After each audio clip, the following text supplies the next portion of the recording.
Hey, hi, oh, how's it going? It's me, that guy, who does that thing with those people at that place. Sort of. There's no people, it's just me. I'm lonely. Save me. This is a sentient trash bag. It is arguably one of the most accursed designs from Generation 5. But you know what? We've gotten some pretty strange Pokemon since then. Like this one. And this one. And don't forget this one.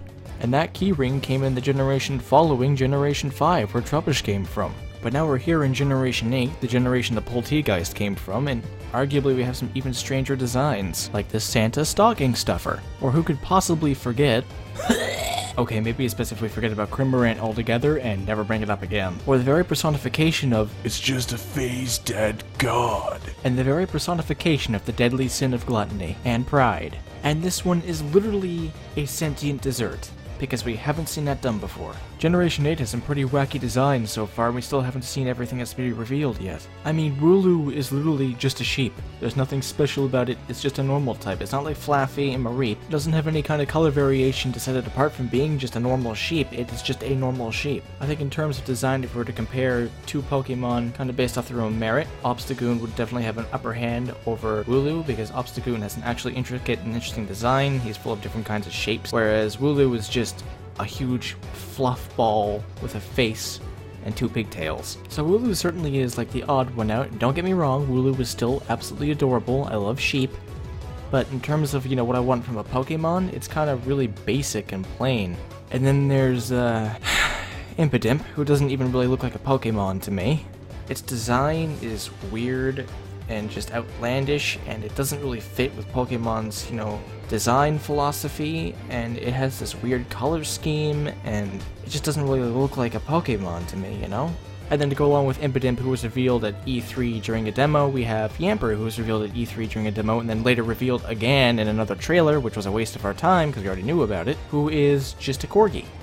But following what I said with Mareep and Flaffy, unlike Wooloo, Yamper actually has some differences to an actual Corgi, like a lightning-shaped tail, and, most Corgis don't have yellow inside their ears or around their eyes. And there's Duraludon, who's essentially a reskinned Gigalith with just a changed typing. That's fun. So, as a whole, it seems like Generation 8 is taking a lot from Generation 5. We have the animated objects, we have reskins of other Pokemon, like they have a similar design. We have living food again, which is fun.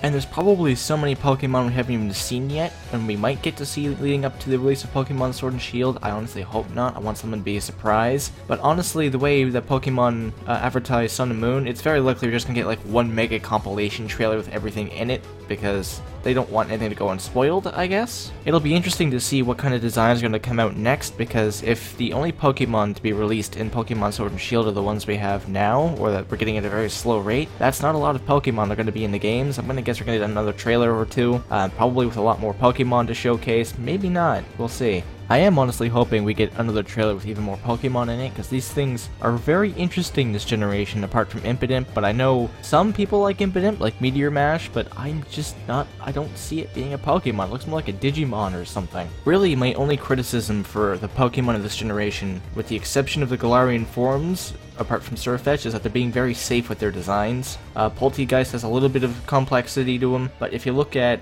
Wooloo, again, it's just a white fluff ball, and Duraludon isn't very complex either. And Yamper has a very soft design, you can see. It has a very light color palette and doesn't have very much going for it, but it is still a better design than this thing, because it just doesn't look like it fits Pokemon's aesthetic. Now granted, it can totally have like the most badass awesome evolution, I just don't like its basic evolution if it's going to have one at all. But anyway guys, that'll be it for me today. If you enjoyed this video, be sure to like, hit subscribe if you want to see more of my content 2 to 3 times a week, hit that bell if you really want to see more, because YouTube is shy like that, and I hope to see all you beautiful people in the next video. Until then, bye.